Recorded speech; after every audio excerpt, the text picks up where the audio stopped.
호세아서 1장 1절에서 11절 말씀입니다. 우시아와 요담과 아하스와 히스기야가 이어 유다 왕이 된 시대, 곧 요아스의 아들 여로보암이 이스라엘 왕이 된 시대에 브엘의 아들 호세아에게 임한 여호와의 말씀이라.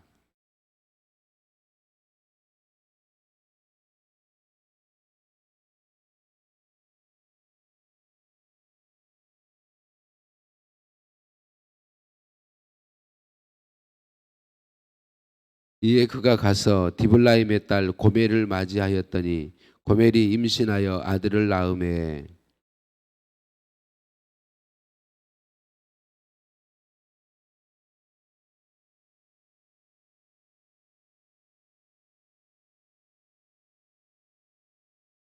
그날에 내가 이스라엘 골짜기에서 이스라엘의 활을 꺾으리라 하시니라.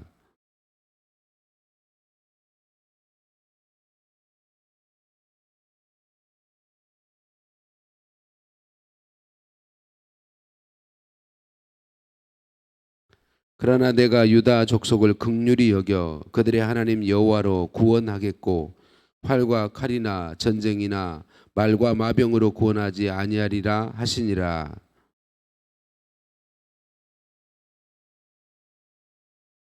여호와께서 이르시되 그의 이름을 로암미라 하라. 너희는 내 백성이 아니요 나는 너희 하나님이 되지 아니할 것임이니라.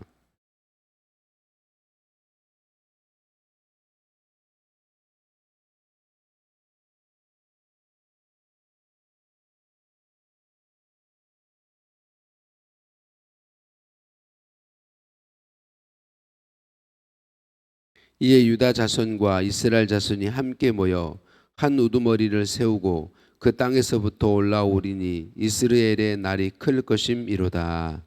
아멘. 인사 나누십니다. 사랑을 축복합니다.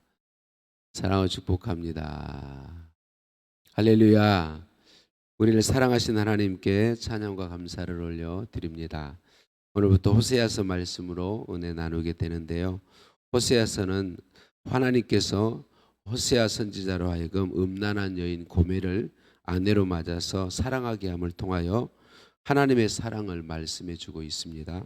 그래서 호세아 선지자를 통해 말씀하신 하나님은 호세아 선지자를 하나님 자신으로, 그리고 호세아의 음란한 아내 고멜을 하나님 이스라엘로 비유하여서 그렇게 말씀해 주고 있습니다. 그러므로 호세아 선지자의 모든 행동은 하나님의 행동을 나타내고 호세아의 아내 고멜의 행동과 마음은 이스라엘 백성들의 행위와 마음을 비유해 주고 있습니다. 호세아 선지자에게 하나님의 말씀이 임하던 당시에 하나님의 백성 이스라엘은 음란한 상태에 빠져 있습니다.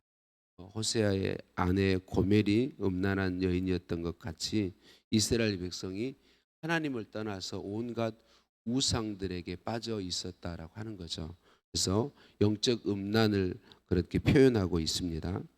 본문에서 하나님께서는 특별히 호세아 선지자의 자녀들을 통해서 이스라엘 백성에 대해서 징계를 선언하시죠.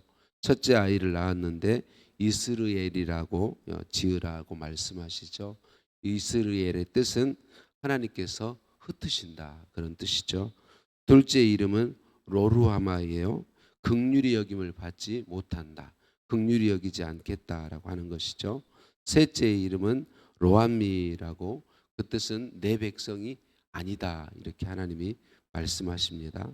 하나님께서는 하나님을 떠나 우상 숭배에 빠져 있는 온갖 우상들을 사랑하고 그곳에 가 있는 이스라엘 백성들을 내 백성이 아니다라고 말씀하시고 긍휼히 여기지 않을 것이다라고 말씀하시며 흩으실 것이다라고 말씀합니다. 여러분, 우리가 이런 심판을 경고하는 말씀을 들을 때 우리는 항상 이 말씀에 하나님이 말씀하시는 목적과 이유가 뭔지를 알아야 합니다. 여러분, 우리가 우리의 자녀들을 키울 때 때로 자녀들이 잘못하잖아요. 그러면 징계해요. 이놈 죽인다, 이렇게 말해요. 근데 죽인다고 말할 때 진짜로 죽이는 건가요? 목적이 죽인다고 자녀들을 내가 혼내면서 죽인다 이렇게 혼낼 때 진짜 죽이는 게 목적인가요? 절대로 아니죠. 그 아이를 사랑하고 살리는 게 목적이지 죽이는 게 목적이 아니에요. 그러니까 하나님께서 진짜로 오늘 말씀하신 것처럼 이스라엘 백성들을 심판하실 생각이라면 말씀하실 필요가 없어요. 뭐하러 호세아 선지자에게 그 힘든 결혼 생활을 하게 해서 말씀하시냐 말이죠. 그냥 심판하시면 되지. 그냥 버려버리시면 되지. 하나님이 왜 말씀하시나요? 왜 내 백성이 아니다. 내가 너희를 흩을 것이다. 그리고 왜 내가 너희를 긍휼히 여기지 않을 것이다. 라고 말씀하시는 이유가 뭔가요? 사랑하시는 거예요. 사랑하시는 거예요. 너무나 안타까우신 거예요. 그 모습 그대로 가면 심판을 피할 수 없기 때문에 하나님이 너무 안타까우신 거예요. 사랑하기 때문에 말씀하시는 거죠. 돌이켜서 살려주고 싶어서 말씀하신 거죠. 그래서 오늘 하나님께서 이스라엘이라고 말씀하시고 로루아마라고 말씀하시고 로암미라고 말씀하시고 나서 꼭 뒤에 그러나라고 말씀하세요. 그러나 지금 이스라엘 백성들의 상태는 하나님이 내 백성 아니다 이렇게 할 만한 상황이에요. 더 이상 긍휼히 여기고 싶지 않은 상황이에요. 더 이상 불쌍히 여기고 싶지 않은데 그런 상황이단 말이죠. 그런데 하나님은 그들을 불쌍히 여기시는 거예요. 내 백성으로 여전히 내 백성으로 여전히 내 자녀로 사랑하시는 거죠.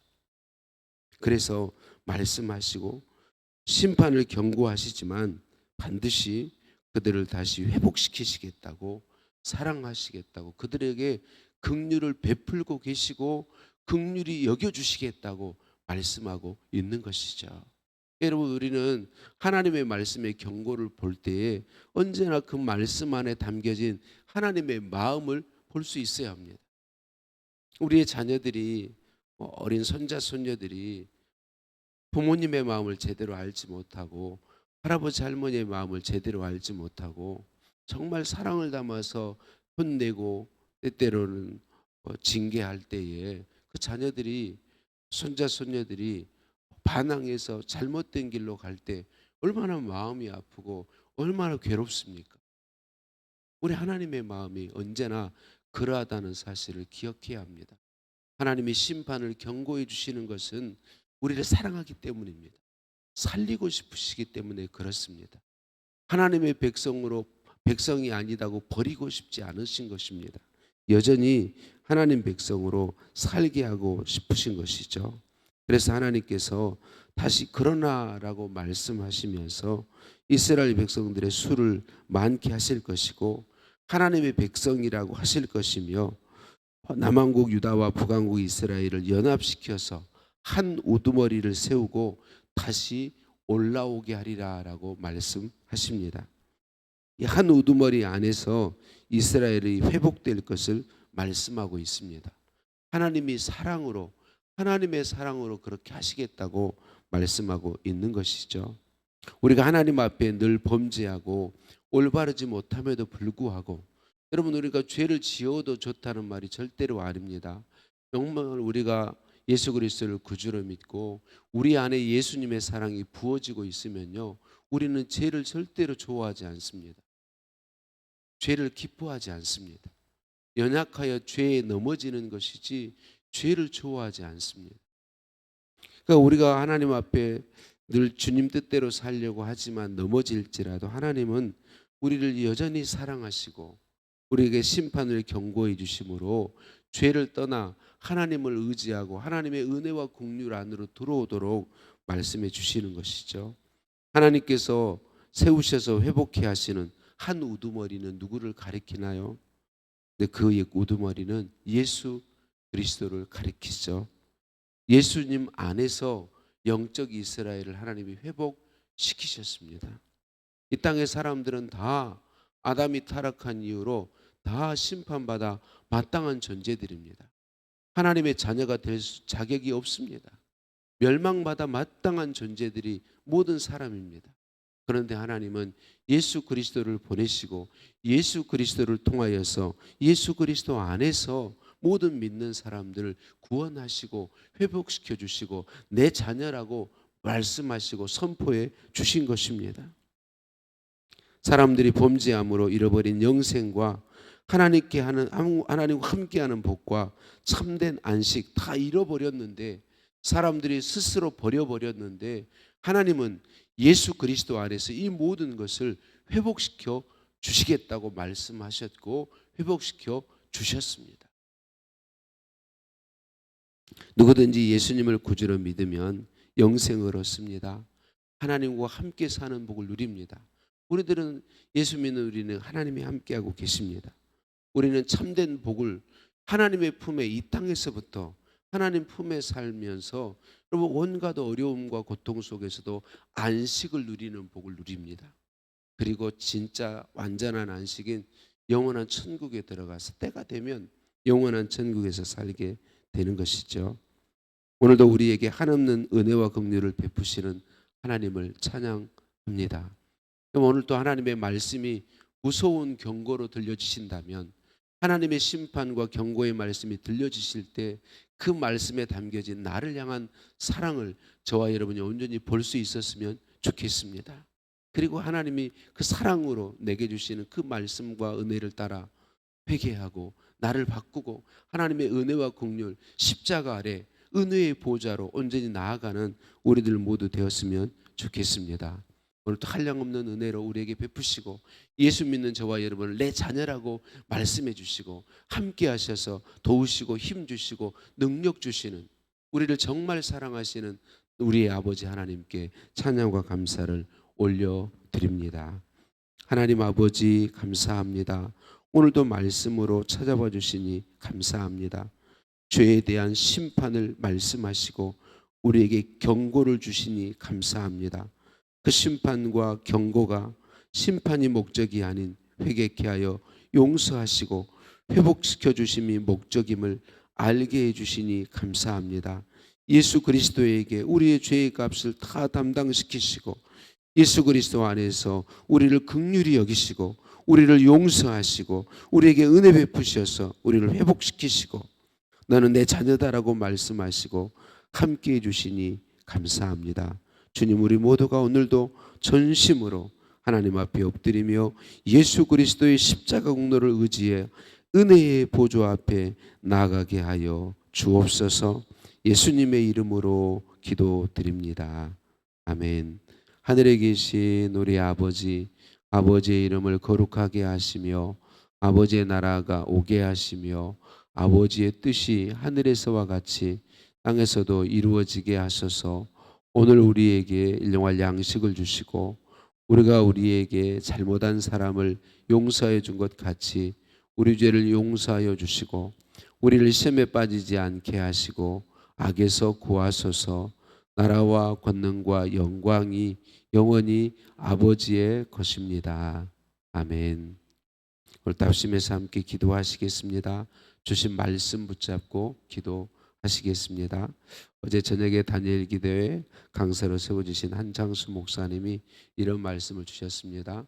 내가 소원을 가지고 기도하지 말고 내 소원을 가지고 기도하되 약속의 말씀을 붙들고 기도하라라고 말씀해 주셨습니다. 하나님이 말씀 주실 때 그 말씀을 붙들고 말씀을 가지고 하나님께 기도했으면 좋겠습니다. 오늘 수요일입니다. 우리 교회가 동역하는 선교사님들과 교회들 기관들을 위해서 기도해 주시기 바랍니다. 차별금지법이 제정되지 않도록 계속 기도해 주시고 우리 다음 세대들 특별히 고3 학생들 이제 수능 이후에 대학 입시를 진행 중에 있는데 기도해 주시기 바랍니다. 박윤수님과 환우들의 치유를 위해 기도해 주시고 다니엘 기도를 통하는 오늘이 간증으로는 마지막 날이고 내일은 성도들의 간증이 있게 되는데 위해서 기도해 주시기 바랍니다. 함께 기도합니다.